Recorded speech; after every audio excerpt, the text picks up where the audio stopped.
बाकी लैंग्वेजेस की तरह जावास्क्रिप्ट के अंदर भी आप कलेक्शन क्रिएट कर सकते हैं किसी भी डेटा टाइप की, और उसके अंदर आप सिमिलर जो वेरिएबल्स हैं उसको स्टोर करवा सकते हैं। तो जो अरे का कंसेप्ट आपने सी प्लस प्लस जावा या बाकी लैंग्वेजेस के अंदर पढ़ा हुआ है, एग्जैक्टली वही कंसेप्ट हमारे पास यहाँ पे भी इम्प्लीमेंट होता है कि आप एक पूरी की पूरी अरे क्रिएट कर लें सिमिलर ऑब्जेक्ट्स की, और उन ऑब्जेक्ट्स को आप एक कलेक्शन के तौर पे इस्तेमाल कर सकते हैं, या कलेक्शन डाटा टाइप के तौर पे आप यूज़ कर सकते हैं अपने प्रोग्राम्स के अंदर। तो जो तरीकाकार हमने सी या सी प्लस प्लस के अंदर इम्प्लीमेंटेशन का देखा है अरे का, एग्जैक्टली वही तरीकाकार यहाँ पे है। सिंपली आप एक वेरिएबल क्रिएट करते हैं। यहाँ पे सिर्फ ये डिफरेंस है कि आपको वेरिएबल के साथ किसी भी तरह की स्केयर ब्रैकेट्स नहीं लगानी पड़ती, ऑटोमेटिकली इवेलुएट कर लेते हैं कि फ्रूट्स की जो डाटा टाइप होगी वो एक कलेक्शन होगी, और कलेक्शन ऑफ स्ट्रिंग्स एक्चुअली यहाँ पे, क्योंकि आपके पास अरे के अंदर सारी की सारी स्ट्रिंग स्टोर हैं, तो ऑटोमेटिकली इसकी जो डाटा टाइप है वो अरे क्रिएट हो जाएगी, और अरे के अंदर आपके पास सारी की सारी स्ट्रिंग्स जो हैं वो स्टोर होंगी। स्ट्रिंग को जो आप एक्सेस करेंगे, एक्सेस करने का तरीकाकार भी यही होगा कि आप उसका इंडेक्स उसको बताएंगे। तो इंडेक्स हमें ऑलरेडी पता है कि आपका ज़ीरो से स्टार्ट होगा।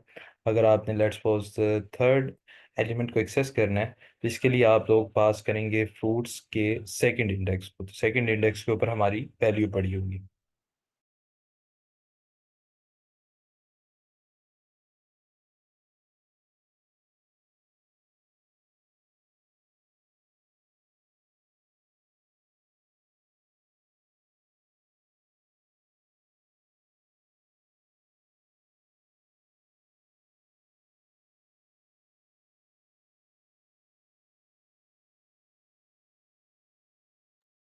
और इन इंडेक्सेस के थ्रू आप अपनी वैल्यूज जो हैं वो एक्सट्रैक्ट करवा सकते हैं। अगर लेट्स सपोज आपने अपनी अरे के अंदर किसी चीज़ को फाइंड आउट करवाना है, तो सी या सी प्लस प्लस में हम लोग क्या करते थे, पूरे का पूरा लूप चला के वन बाय वन आइटम्स को कंपेयर करते थे रिक्वायर्ड नंबर के साथ या रिक्वायर्ड आउटपुट के साथ, और उसके बाद हम लोग एट द एंड बताते थे जाके कि जी क्या हमारी अरे में ये चीज़ मौजूद है या नहीं है।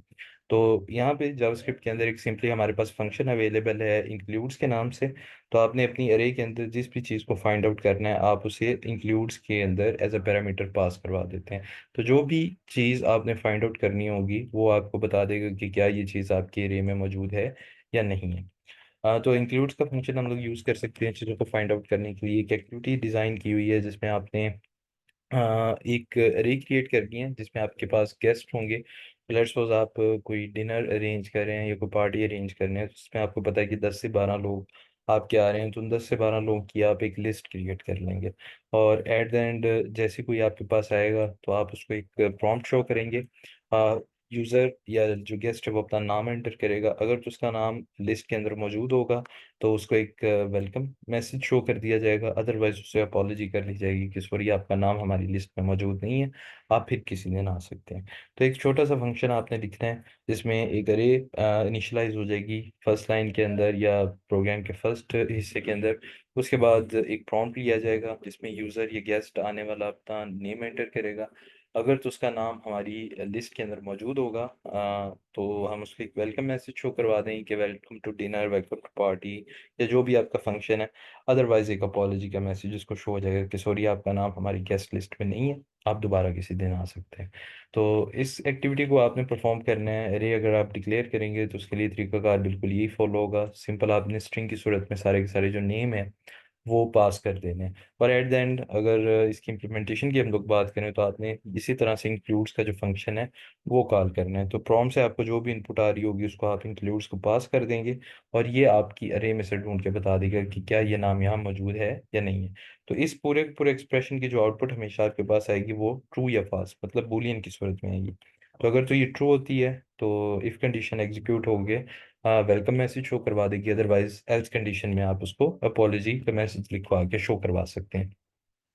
अच्छा, सी या सी प्लस प्लस में एक और बड़ी रिस्ट्रिक्शन ये होती थी कि आपने अगर कोई नया एलिमेंट ऐड करना है तो उसके लिए आपको डायनेमिक अरे क्रिएट करनी पड़ती है। या तो आप अपने जो अरे का साइज है वो पहले ही उतना डिफाइन कर दें जितने आपको उसके अंदर एलिमेंट्स रिक्वायर्ड हैं, या कलेक्शन के अंदर जितने उसमें एलिमेंट्स होने हैं। अगर आपको एलिमेंट्स का पता नहीं है तो फिर रन टाइम पे आप जो अपनी अरे का साइज है उसको इंक्रीज या डिक्रीज करते हैं। तो उसके अंदर डायनामिक जो अरेज हैं उसका कंसेप्ट आपने पढ़ा होगा। जो जावास्क्रिप्ट है इसके अंदर बाय डिफ़ॉल्ट जो अरे है वो डायनेमिकली क्रिएट होती है, मतलब आपको उसका साइज़ बताने की ज़रूरत नहीं है अगर आप अरे को इनिशियलाइज़ भी करवा रहे हैं तो। ये अरे को डिक्लेयर भी करवाते हुए आपको उसका किसी तरह से साइज़ देने की ज़रूरत नहीं है। तो जैसे-जैसे प्रोग्राम एग्जीक्यूशन के दौरान आपको लगता है कि मेरी अरे के अंदर फर्दर एलिमेंट्स ऐड होने चाहिए या अरे में से कुछ एलिमेंट्स जो हैं वो डिलीट होने चाहिए, तो उसके लिए सिंपल 2 फंक्शन हमारे पास अवेलेबल हैं, जो काम करते हैं फर्स्ट इन फर्स्ट आउट की मैकेनिज्म के ऊपर। तो आपने स्टैक का कंसेप्ट पढ़ा होगा जिसमें पुश और पॉप का कंसेप्ट होता है। तो इसमें भी अगर आपने कोई अरे का एलिमेंट सॉरी कोई एलिमेंट अरे का हिस्सा बनाना है तो सिंपली आप पुश के फंक्शन को कॉल करते हैं। जो भी आप एलिमेंट इसमें ऐड करेंगे वो अरे के लास्ट पे जाके ऐड हो जाएगा।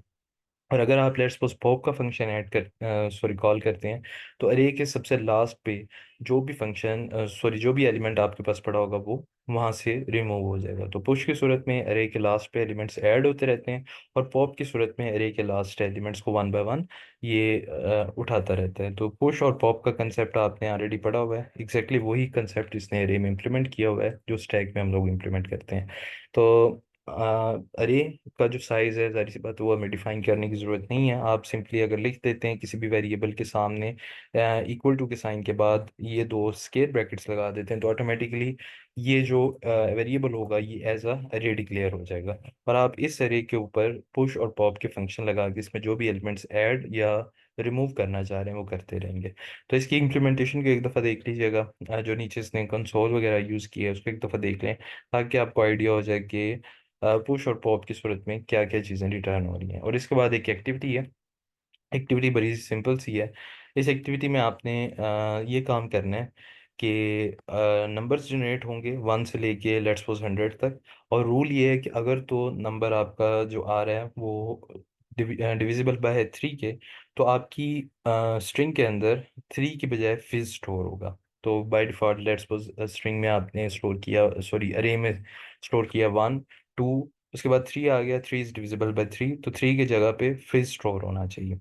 उसके बाद अगर ये डिविजिबल बाय 5 है तो उसकी जगह बस स्टोर होना चाहिए।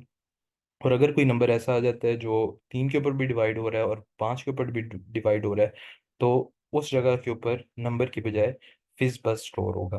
तो अगर हम लोग अरे की बात करें तो 1 2 उसके बाद फिज स्टोर होगा क्योंकि डिविजिबल बाय 3 है। उसके बाद 4 5 की जगह बस स्टोर होगा। 6 की जगह अगेन फिज स्टोर होगा क्योंकि 6 इज डिविजिबल बाय 3। 7 8 9 10 की जगह बस स्टोर होगा क्योंकि ये 5 के ऊपर डिविजिबल है। 9 की जगह भी जारी सी बात है फिर स्टोर होगा। तो ये इसी तरह से अगर तो नंबर 3 के ऊपर डिविजिबल है तो फिर स्टोर होना चाहिए, 5 के ऊपर डिविजिबल है तो बस स्टोर होना चाहिए। अगर 3 और 5 दोनों के ऊपर डिविजिबल है, जिस तरह 15 है वो 3 के ऊपर भी डिवाइड होता है और 5 के ऊपर भी डिवाइड होता है, तो उस सूरत में फिज बस स्टोर होना चाहिए। अदरवाइज जो नंबर हैं वो वन बाय वन आपके ऐड होते हैं। और इसके लिए आपने जो कंडीशन है उसको एक दफ़ा गौर से पढ़ लेना। आपने सिर्फ एक फंक्शन लिखना है, ठीक है। और इस फंक्शन ने क्या करना होगा, ये नंबर ऐड करेगा आपकी अरे के अंदर। आपने एक फंक्शन लिखना है और उस फंक्शन का काम क्या है कि उसने आपकी एक एम्प्टी अरे है उसमें वन बाय वन नंबर्स को ऐड करते जाना है। जितनी दफ़ा ये फंक्शन कॉल होगा उतनी दफ़ा आपके नंबर्स ऐड होंगे। तो अगर लेट्स सपोज आपने फंक्शन को 10 दफ़ा कॉल किया है तो 1 से लेकर 10 तक की काउंटिंग में नंबर्स आपके अरे के अंदर ऐड होने चाहिए।